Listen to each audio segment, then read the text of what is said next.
Sir UP ആണ്. അദ്ദേഹം ചെറുതായിട്ട് നിങ്ങളൊന്ന് പരിചയപ്പെടുക, അത്രയേ ഉള്ളൂ. കൂടുതലായിട്ട് നിങ്ങൾക്ക് പരിചയപ്പെടാൻ ലാംഗ്വേജ് ഇഷ്യൂസ് ഉണ്ടാവും. സോ പിന്നെ ഞങ്ങളുടെ കേരള തമിഴ്നാട് മാനേജറുണ്ട്. അദ്ദേഹം ഏകദേശം നമ്മുടെ ഈ BPR തന്നെ ഏകദേശം 17 വർഷം ഈ ഒരു കമ്പനിയിൽ തന്നെ വർക്ക് ചെയ്തിട്ടുള്ള നല്ല എക്സ്പീരിയൻസ്ഡ് ആയിട്ടുള്ള വ്യക്തിത്വമാണ്. അദ്ദേഹത്തെയും ഈ ഒരു പരിപാടിയിലേക്ക് കൃത്യമായി സ്വാഗതം ചെയ്യാണ്. അതുപോലെ തന്നെ ഞങ്ങൾ ടെക്നിക്കൽ ഹെഡ് ഉണ്ട് മുജീബ് സാറ്. നിങ്ങൾക്ക് ചില ആൾക്കാർക്കൊക്കെ പരിചയം ഉണ്ടാവും.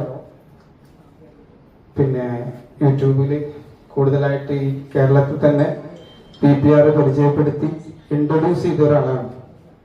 BPR എന്താണെന്ന് അറിയാത്ത കാലത്ത് ഇവിടെ BPR ഇൻട്രൊഡ്യൂസ് ചെയ്ത് നമ്മുടെ മേഖലയിലൊക്കെ തന്നെ ഈ BPR എത്തിക്കുക, നമ്മളിലേക്കൊക്കെ എത്തിക്കാൻ കാരണക്കാരനായിട്ടുള്ള ഒരാളും കൂടിയാണ് അദ്ദേഹം.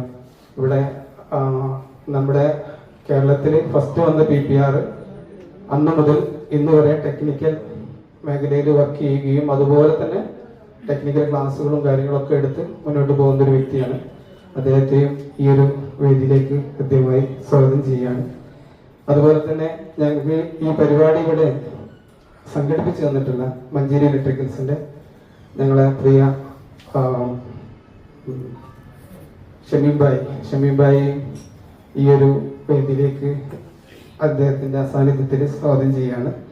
അതുപോലെ തന്നെ നമ്മുടെ ഡിസ്ട്രിബ്യൂട്ടേഴ്സ് ആയിട്ടുള്ള തൗഫീഖ് ജി, അതുപോലെ തന്നെ മുസ്തഫ, എല്ലാവരും ഇവിടെ എത്തിയിട്ടുണ്ട്. അവരൊക്കെ തന്നെ ഈ ഒരു വേദിയിലേക്ക്, പിന്നെ അതുപോലെ തന്നെ നമ്മുടെ ശരത്താണ് ഇവിടുത്തെ BDM, അറിയാം, SFMCയുടെ മലപ്പുറം ജില്ലാ BDM ആണ്. അദ്ദേഹത്തെയും അതുപോലെ തന്നെ നമ്മുടെ ഡിസ്ട്രിബ്യൂഷൻ നെറ്റ്വർക്ക് നോക്കുന്ന മിയാന്താദാണ് ഡിസ്ട്രിബ്യൂഷൻ സെഗ്മെന്റിൽ കൈകാര്യം ചെയ്യുന്നത്. അദ്ദേഹത്തെയും ഈ ഒരു പരിപാടിയിലേക്ക്, അതിനുപരി ഈ പരിപാടിയിൽ കുറച്ച് നേരത്തെ എത്തിയ ആൾക്കാരൊക്കെ ഉണ്ട്. അവരെല്ലാവരെയും, നിങ്ങളെല്ലാവരെയും ഒരിക്കൽ കൂടി സ്വാഗതം ചെയ്തുകൊണ്ട് ഞങ്ങളുടെ പ്രിയങ്കരനായിട്ടുള്ള അസിഫ് സാറെ, അദ്ദേഹത്തെ ഒരു ജസ്റ്റ് ഇൻട്രൊഡ്യൂസ് ചെയ്യാൻ വേണ്ടിയിട്ട് ശ്രമിക്കുകയാണ്. 25 ഒരേ ഹീറ്റ് കൊടുത്ത് ഒരേ സമയം കൊടുക്കുന്നത് പല ആൾക്കാരും ശ്രദ്ധയപ്പെട്ടിട്ടുണ്ട്. അതും ഒന്ന് ശ്രദ്ധിക്കുക. അത്തരം കാര്യങ്ങൾ P10 ആണ് യൂസ് ചെയ്യുന്നുണ്ടെങ്കിൽ P25ന്റെ ഫിറ്റിംഗ്സും ചെയ്യുന്ന സമയത്ത് കുറച്ച് നേരത്തെ എന്ത് ചെയ്യേണ്ടി വരും, ഒന്ന് ചെയ്യുമ്പോൾ തന്നെ നിങ്ങൾക്ക് മനസ്സിലാവും.